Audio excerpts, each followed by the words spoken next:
Мыйзам долбоору боюнча сунушталган чоң талкуу жаратпадыбы бул? Ооба.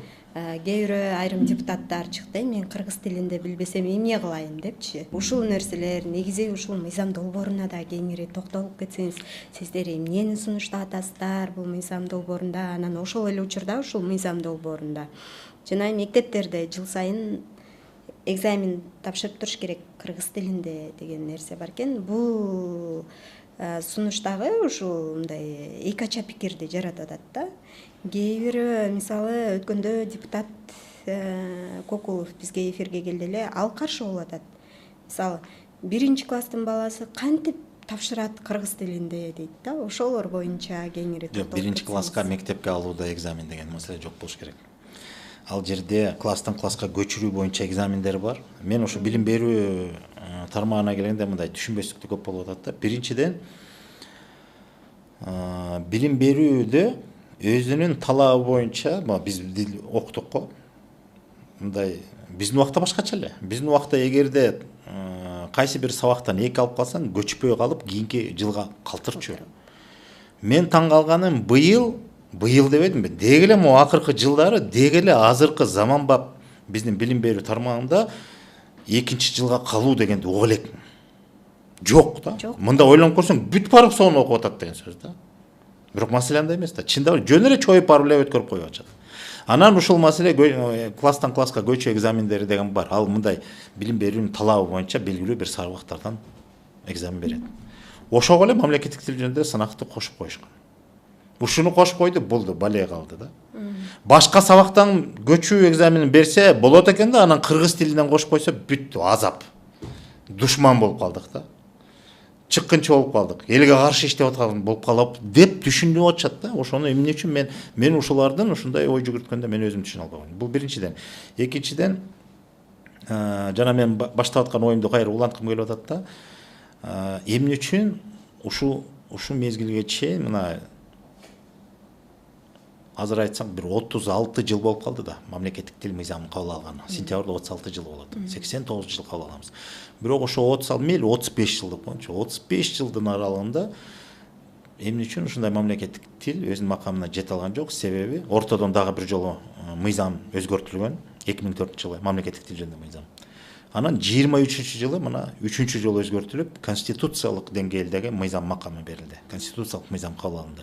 Ошол эле маңыз болгону башка деңгээлдеги мыйзам катары кабыл алынды, анан кээ бир талаптар күчтөндү. Анан ошол 35 жылдын аралыгында биз мыйзамды чыгардык, талап тартип бар, ал жерде беренелер бар, ар бир тармакка тиешелүү өзүнчө беренелер так белгиленген.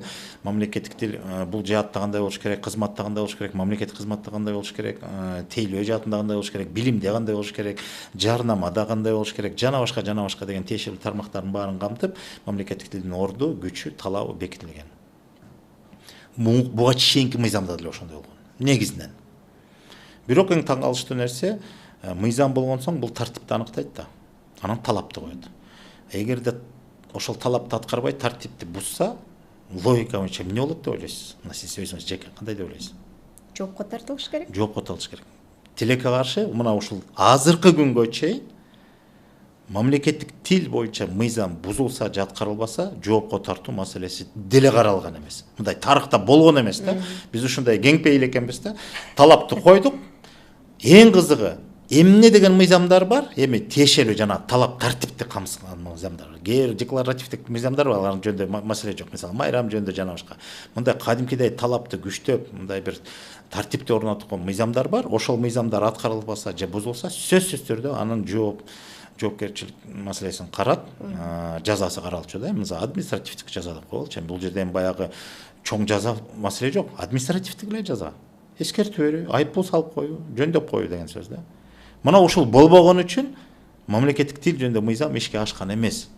Себеби талап турат, мындай сурай бересиң, бирок аны эч кайсы бир адам аны аткарбай койсо же бузса, одоно бузган күндө дагы эчтеке кыла алчу. Эч ким сураган эмес. сураганда эмес, жокко да тарткан эмес, эчтеке болгон эмес. Себеби буга чейин бизде юриспруденцияда, бизде укук бузуулар кодекси деп бүгүн аталат, мурда административдик кодекс деп аталчу. Ошол кодексте башынан аяк карап көрсөңөр, Кыргызстанда эмне болгон мыйзамдар бар болсо, ошол мыйзамдар бузулса, аткарылбаса, анда баланча чара көрүлөт деп бүт жазылып турат. Ал жерде эркин ажыраткан өзүнчө тартиби бар да. Эми укук бузуулар бул жеңил кодекс, ал жерде жанагы көбүнесе айыппул, тиги бул менен чектеле турган жазалар. Анан ошол жерге келгенде мамлекеттик тил жөнүндө мыйзамдын бузулушу же аткарылбашы боюнча деле маселе болбоптур. Биз быйыл ошону киргиздик. Ошону сунуштап койсок мыйзам долбооруна, жазалоочу органга айланып баратасыңар деп ушундай сынга кабылдык да. Анан маселе жазалоочу органда эмес да, маселе андай болсо анда бул кодекстин жоюп салалы анда. Мыйзамдарды кабыл ала бергиле депутаттар. Анын чара көрүү маселесин унутуп эле коюш керек, анда жазалоочу болуп калат турбайбызбы деген мындай мыйзам ченемдүү суроо туулат да. Түшүнбөйт экен да ушундайды. Анан же атайын түшүнбөйбү, же түшүнгүсү келбейби, мен ал башка маселе албетте. Анан ошо мыйзам долбоорунда биз мындай болдук. 23-жылы жаңы редакциядагы конституциялык макамы бар мыйзам кабыл алынды мамлекеттик тил жөнүндө. 23-жыл, мына 2 жыл болду, июлда кабыл алынган. Биз ошол талап боюнча жаңы мыйзам кабыл алгандан кийин ошол мыйзам мамлекетте башка кайсыл тармактарга тиешелүү мыйзамдар менен чогуу иштей турган болсо, анда ошол мыйзамдарды бул жаңы кабыл алган мыйзамга ылайык келтирүү боюнча иштер жүрүш керек. Анан ошонун баарын биздин юристтер карап чыкты дагы, 18 мыйзамга өзгөртүү киргизүү боюнча бир мыйзам долбоорлорун 2 топтомун иштеп чыктык. 2 топтом дегени 7 конституциялык мыйзам, булардын макамы бөлөк. Анан 1 кодекс, 11 жөнөкөй мыйзам. Ошентип 18 мыйзамга өзгөртүү киргизүү боюнча мыйзам долбоорлорун иштеп чыгып, анан макулдашуудан өттүк, баарын нерсесинен өттүк, анан жогорку кеңешке сунуштап өткөндө биринчи окуудан аябай чоң талкуу жаралды. Бир аз оңдоо түзөөлөр менен экинчи, үчүнчү окуудан жогорку кеңеш карап кабыл алды. Анан ал жерде башында түшүнбөстүк болуп, ушундай баягы каршы пикирлер кабыл алынбаган нерсе байкалды. Анан мен таң калганым, жогорку кеңеш өзү кабыл алган 23-жыл кабыл алган мыйзамдын талаптары кандай турса, биздин конституциялык мыйзамда, ошол эле талаптар берки мыйзамга ылайыкталат да. Мисалы, мамлекеттик кызматкерлер мамлекеттик тилди билүүсү талап деп коллонгон. Мамлекеттик кызмат жөнүндө да тиешелүү кызмат адамдары жөнүндө ар бирөөнүн өзүнүн тиешелүү мыйзамдары бар да. Мисалы, соттор жөнүндө болобу, прокуратура боюнча болобу, нотариат болобу, жогорку кеңеш болобу, президент болобу, кимиси болбосун.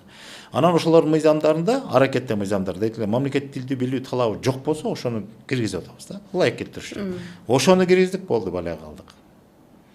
Өзгөчө мен таң калганым, баардык кызмат адамдарына эч ким эчтеке болгон жок, анан жогорку кеңешке келгенде ошол жерден бир чоң чатак чыкты. Чоң талкуу ошондо жаралды. Эмне үчүн биз мамлекеттик тилди билишибиз керек? Биз деген элдин өкүлүбүз, билбей туруп деле келишибиз керек деген пикирлер айтылды да. Анан ушул жерге кайра келгенде эле мындай бир жөнөкөй эле эл аралык тажрыйбага деле таянып көрөлүчү. Ошол эле Россия деп атабыз. Мына бизде расмий тил макамы бар, орус тили бар да. Эми Россия менен канча 2 кылымдан бери мындай тарыхыбыз, багытыбыз, жолубуз бир болуп калган үчүн алыстап кете албай атпайбызбы? Азыр деле мындай байланышыбыз бар. Азыр деле алар менен экономик, социалдык мамиледе биз кызматташып атабыз. Эми кеп анда эмес. Жаман көрүүдө дагы эмес. Мен жөн эле салыштыралы. Ошол эмне үчүн Россияда мыйзам чыгаруу органына Россиянын мамлекеттик тилин билбеген бир адам келип иштей алабы деген бир суроону берип көрдүбү бирөө? Мындай акылга сыйбаган нерсе да. Россия мамлекетинин мыйзамын чыгараткан жерлерге кантип андан орус тилин билбеген адам барсын? Болбойт да. Россияда эмне деген улут жашайт? Кайтып 200-ге жакын улуттун өкүлдөрү жашайт. Ошентсе дагы мамлекеттик тил мыйзамы бар аларда. Алардын башка мыйзамы кандай көрсөтүлсө, ошонун талап эрежеси боюнча бул нерсе мындай эч ким талдоого албайт, каршы да болбойт, суроо да жаратпайт. Бизге келгенде эле суроо. Ушундай эле нерсе башка мамлекеттерде өздөрүнүн мамлекеттик тили болуп турса, анан ошо мыйзам чыгаруу, бул баягы бийликтин 3 бутагы бар да. Бир бутагы, бул эң чоң бутактын бири да мыйзам чыгаруу. Мыйзамга жараша калган иш жүрөт. Анан ошол мыйзам чыгаруу бийлигине бара турган адам ошол кайсы мамлекет болбосун, ошол мамлекеттик тилин билбесе, кантип мыйзам жазат? Сиз ушундай пикирлерди кандай кабыл алдыңыз? Мисалы, кыргыз болуп туруп, өзү мамлекеттик кызматта иштеп атат, бутагында ошол мыйзам Мен чыгаруу ошону түшүнгөн эң жокмун. башка, Анан мен кыргыз тилин билүүгө милдеттүү эмесмин Ошол түшүнбөстүктөр нерсе. ошондон болду да. Ошондой пикирлер айтылды, бирок эми биз өзүбүздүн ишибизди тууралап барып сунуштадык, андан калгандарын депутаттар өздөрү чечишти. Бирөө каршы болду, бирөө макул болду дегендей. Бирок ошону жалпы элге түшүндүрүү биздин милдетибиз да. Анан эң кызыгычы, буну эгерде биз тил комиссиясы өзү ойлоп таап, ушуну депутаттар ушуну билгиле деп биз жеке өзүбүздүн бир демилгебиз менен ошол маселе болсо, анда башка бир жөн эле. Болбосо кабыл алынган мыйзам, өздөрү кабыл алган мыйзамда кайра өздөрү каршы чыгып атат да.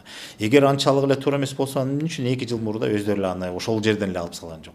Конституциялык мыйзамда жазылып калдыбы, Жогорку Кеңештин депутаттары мамлекеттик тилди билүүгө тийиш деп. Анда ошол Жогорку Кеңешке баягы шайлана турган шайлоо кодекси боюнча Жогорку Кеңешке депутаттардын ошол жеринде талаптарын ошону киргизип атабыз да. Экөө мындай бири-бирине каршы болбосун деген эле сөз. Эгерде андай түшүнүк болсо, анда эч ак эле 2 жыл мурун анда аны киргизбей эле коюш керек болчу. Бирок өздөрү киргизишкен. Анан кайра биз ошону тууралап келсек, кайра ошону кабыл албаганы мен үчүн аябай мындай түшүнүксүз бир кызык маселе болду да. Бирок аягында эми түшүнүп кабыл алышты. Мен баары дебейин, айрым депутаттар эле гана мунун пикирлерин мындай каршы пикирин билдиришти, бирок негизинен депутаттар колдоп беришти.